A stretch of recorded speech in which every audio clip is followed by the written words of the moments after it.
শক্তি বিভাগ লাভ কৰিলে প্ৰশান্ত ফুকনৰ এতিয়া এটাই স্বপ্ন এটাই সপোন 24 ঘণ্টাই বিদ্যুৎ যোগান ধৰা কিন্তু সেই কাৰ্যত সফল হ'ব পাৰিবনে প্ৰশান্ত ফুকন নতুন মন্ত্ৰী প্ৰশান্ত ফুকনে কেনেদৰে আগবাঢ়িব হিমন্ত বিশ্ব শৰ্মাৰ সৈতে কি আলোচনা কৰিছে সেই সন্দৰ্ভতো আজি মন্তব্য কৰিম আজি মই মা কামাখ্যালৈ গ'লো কামাখ্যাত গৈ তেখেতক কৰ্ণত সেৱা জনাই আজি এতিয়া মই ডি ব্লকৰ ছেকেণ্ড ফ্ল'ৰত মোৰ যি অফিচত যাম আৰু তাতে বহি প্ৰথম পৰ্যায়ত কি ধৰণে আমি কাম আৰম্ভ কৰিম এইবিলাক আলোচনা কৰিম দ্বিতীয় পৰ্যায়ত 3টা বজাত আমি APDCL অফিচলৈ যাম তেনেকৈ তাত বিষয়াসকলৰ লগত আমাৰ শক্তি বিভাগৰ যিখিনি আছে ইনিচিয়েলি প্ৰাৰম্ভিক যিখিনি কথা আছে সেই কথাখিনি আৰম্ভ কৰি আমাৰ যি জাৰ্ণিটো আমি আৰম্ভ কৰিম বুলি মন্ত্ৰী আনুষ্ঠানিক দায়িত্ব লোৱা প্ৰাক মুহূৰ্তত আপোনাৰ এতিয়া ৰাজনৈতিক জীৱনৰ এটা নতুন অধ্যায়লৈ আপুনি আগবাঢ়িছে কি ক'ব গোটেই প্ৰসংগত ডেফিনেটলি চব মানুহৰ জীৱনত ৰাজনৈতিক অধ্যায় থাকে ৰাজনৈতিক বিশ্লেষণ থাকে আজি যি ৰাজনৈতিক অধ্যায় এই অধ্যায় আজিৰ দিনটো ডেফিনেটলি মোৰ কাৰণে এটা ৰেড লেটাৰ ডে আজি মাননীয় মুখ্যমন্ত্ৰী ডক্টৰ হিমন্ত বিশ্ব শৰ্মা ডাঙৰীয়াই মোৰ ওপৰত এই দায়িত্ব ন্যস্ত কৰিছে আৰু আজি আপোনালোকৰ জৰিয়তে সকলো অসমবাসী ৰাইজক কৈছোঁ যে মোৰ প্ৰচেষ্টা মোৰ চেষ্টা আৰু মই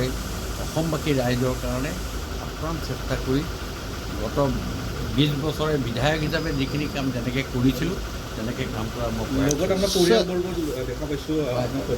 সকলো আহিছে মোৰ ল'ৰা ছোৱালী জোঁৱাই মোৰ সকলোখিনি নিজৰ পৰিয়ালৰ গোটেইখিনি আহিছে আৰু আজি তেখেতসকলৰ এই যি শুভক্ষণ এই শুভক্ষণত তেখেতসকলৰ উপস্থিতিটো মই কামীয় বুলি ভাবিছোঁ এইখিনিৰে আজিৰ দিনটো আৰম্ভ কৰিম এতিয়া স্মাৰ্ট মিটাৰৰ প্ৰসংগটো কিন্তু ৰাজ্যত আছে গতিকে আপুনি ডেটত মই ভাবিছোঁ স্মাৰ্ট মিটাৰ প্ৰসংগটো আজিৰ ডেটত মই কিবা ক'ব লাগে বুলি মই ভবা নাই মোৰ ফালৰ পৰা মই আপ্ৰাণ চেষ্টা কৰিম আপোনালোকে দেখিছে যে আমাৰ বৰ্তমান APDCL বা আমাৰ পাৱাৰ ডিপাৰ্টমেণ্টটোত যিখিনি আমাৰ কাম হৈ আছে সেইখিনি এটা খুব দৃঢ়তাৰে আগবাঢ়িছে মাননীয় মুখ্যমন্ত্ৰী ডক্টৰ হিমন্ত বিশ্ব শৰ্মা ডাঙৰীয়াই খুব আপ্ৰাণ চেষ্টা কৰিছে যিখিনি ভাল হৈছে আৰু আগন্তুক দিনত গোটেই কথাখিনি সুন্দৰভাৱে বুজি যিহেতু মই একেবাৰে নতুন বুজি উঠি এই কথাখিনিক আগুৱাই লৈ যোৱাৰ ক্ষেত্ৰত মোৰ ফালৰ পৰা প্ৰয়াস কৰিম আৰু অসমৰ ৰাইজক সুন্দৰভাৱে বিদ্যুৎ বিতৰণৰ ক্ষেত্ৰত যি ব্যৱস্থা এই ব্যৱস্থাক এটা দৃঢ়তাৰে আগবঢ়াই লৈ যাবৰ কাৰণে মোৰ ফালৰ পৰা প্ৰয়াস কৰিম আৰু তাৰ কাৰণেই আজি মা কামাখ্যাৰ ওচৰত আহি পেলাই সেৱা ল'লোঁ যাতে মোক সেইকণ শক্তি দিয়ে যাতে মই অসমখনক সুন্দৰভাৱে এই শক্তি বিভাগৰ দ্বাৰা অসমৰ ৰাইজক উজ্বলাই তুলিব পাৰোঁ স্মাৰ্ট মিটাৰক লৈ যথেষ্ট প্ৰতিক্ৰিয়া এতিয়া মই আহি বহাই নাই এইটো বিষয় লৈ পেলাই পাছত আপোনালোকে সুধিব তেখেতক ক'ম কিন্তু কথাটো হ'ল কি এতিয়া এই বিষয়টো লৈ এই মুহূৰ্তত মোৰ ফালৰ পৰা কিবা ষ্টেটমেণ্ট দিব লাগে বুলি মই ভাবোঁ